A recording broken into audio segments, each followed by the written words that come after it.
All right, welcome into Boston Celtics today here on Chat Sports. I am your host, Chase Sr. And good news, we're trying to get to 5,000 subscribers. We are almost there, 200 away to be exact. I think we can get there today. So help me out, hit that big red button down below and go to youtube.com/CelticsTV. Join the squad, join the family, and subscribe now.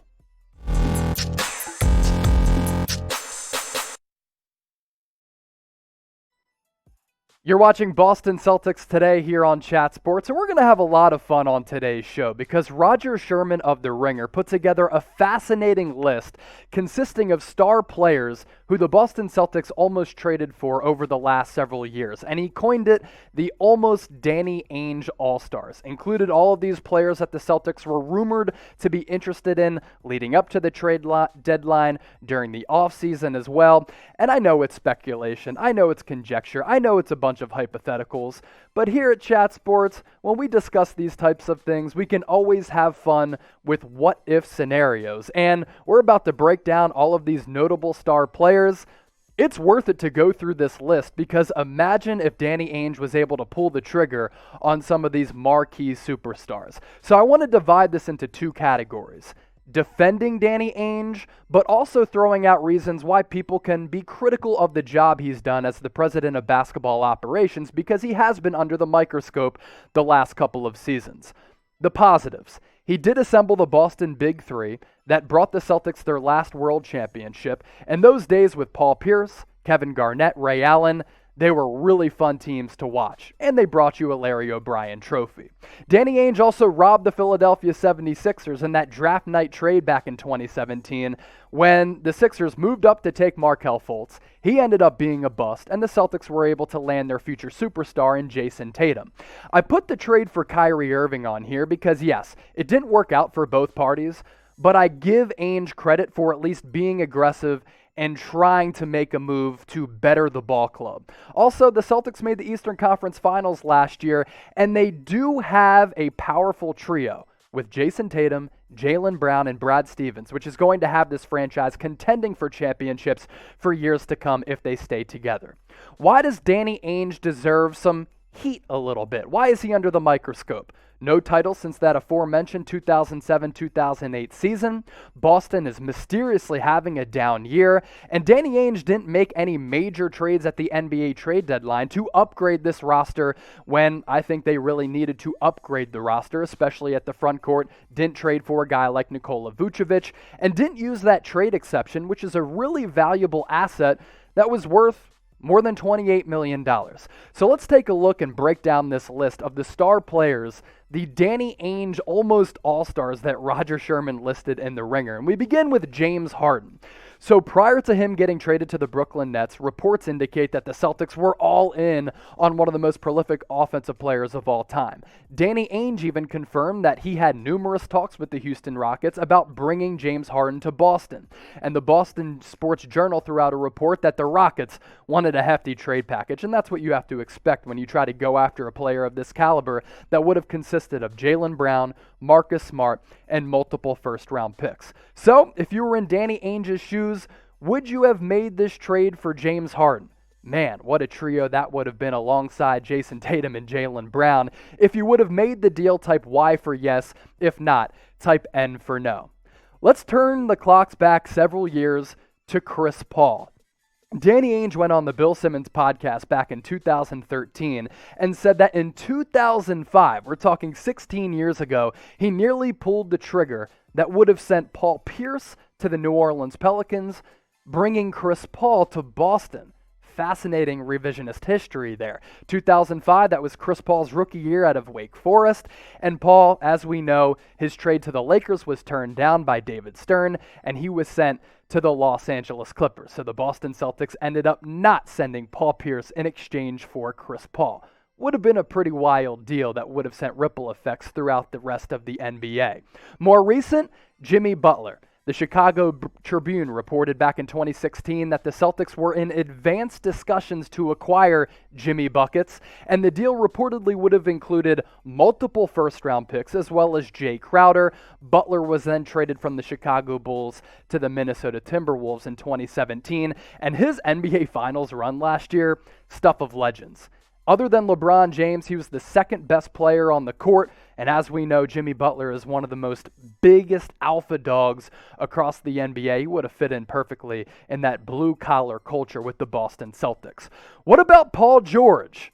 Paul George, he's had playoff struggles, no doubt. Pandemic P wasn't good last year in the bubble, but the Celtics were very interested in his services. The Boston Globe had reported that the Celtics spent a lot of time, 2016 and 2017, chasing Paul George, and Boston offered Indiana multiple first-round picks. The Pacers didn't make a trade with the Celtics. Instead, they brought back Victor Oladipo and Domantas Sabonis, two players who have ended up being all-stars, and Paul George went to the Oklahoma City Thunder, now with the Los Angeles Clippers. Revisionist history there as well.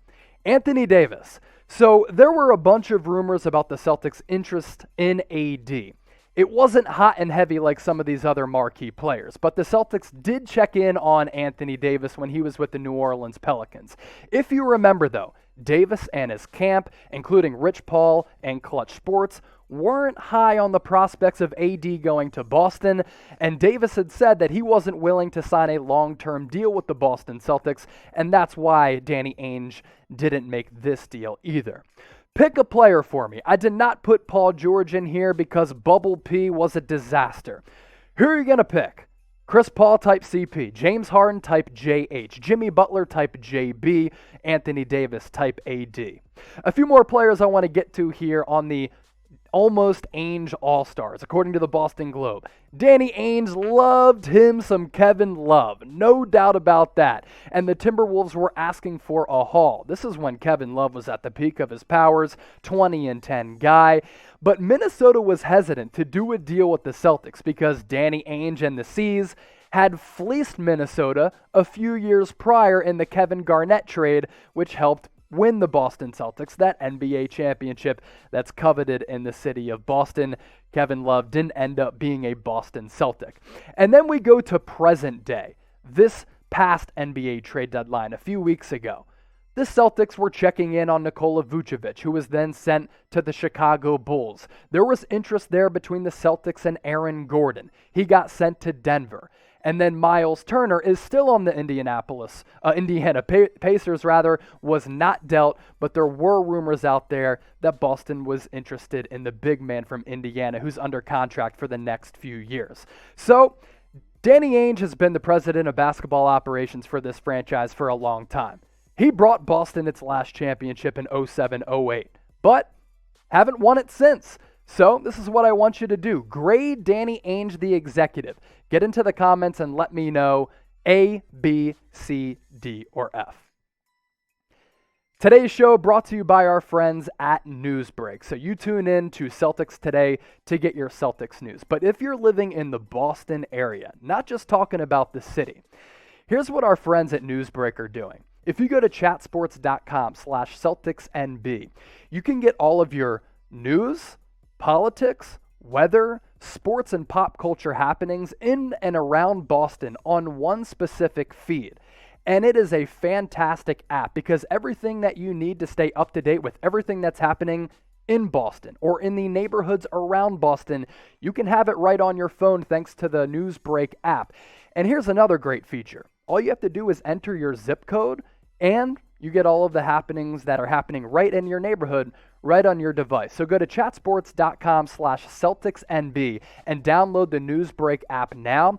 Also, we have a Celtics page on the Newsbreak app. We're trying to get to 100 followers, so also be sure while you're there to follow Celtics Today. Great app, chatsports.com/CelticsNB.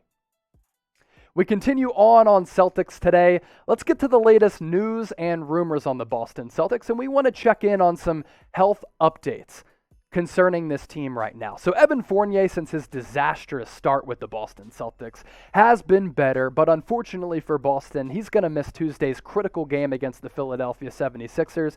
He is going to be out due to health and safety protocols, and as I mentioned, he went 0 for 10 in his debut with Boston last week. Thankfully for Brad Stevens and the Celtics team, this was their marquee trade, bringing him in on NBA trade deadline day. He's been much better from that point on. And I want to take a look at Fournier's numbers since that disastrous beginning. He's only played 4 games with Boston, but he's given this team a little bit of a scoring punch off the bench. He can be a starter as well. He's getting nearly 29 minutes a night, 11.5 points, shooting around 42% from the floor, and he's shooting around little less than 4 shots from beyond the arc every night, and he's shooting almost 48% from deep. So Evan Fournier going to be out against the Philadelphia 76ers, not expected to be out for a long period of time. There's more injury news that we want to get to surrounding the Boston Celtics, and this includes Tristan Thompson, who's been out for the last 12 games. He's going to be out against the 76ers. This is a team that could really use Tristan Thompson's front court presence going up against a guy like Joel Embiid now that he's back. He, like Evan Fournier, also out due to health and safety protocols. At this point, you don't expect Tristan Thompson to be a 15-10 guy, but Boston does need his depth at the front court spot. Some positive news for the Celtics. How about Semi OJELEYE? If you remember against the Milwaukee Bucks recently, he was trying to come around a screen and took a hard body shot from Drew Holiday. He's been out since then, and he is going to come back after missing the last 6 games and will return against the Sixers. So the Boston Celtics might be without Tristan Thompson. They do get Semi OJELEYE, who's going to be going up against Dwight Howard and Joel Embiid. Let's take a look at some of the Eastern Conference standings right now to see where the Celtics are, because yes, their record might not indicate it over the last 10 games, but I do think this team is playing a little bit better of late. Nets and 76ers have been jockeying for the 1 and 2 spots in the Eastern Conference. Bucks have been playing really well. And the Celtics, they're at 500 right now. After being under 500 last week, they've evened up at 25 and 25. Little bit of a cushion from teams like the Knicks, the Pacers, and the Bulls in the 8, 9, 10 spots.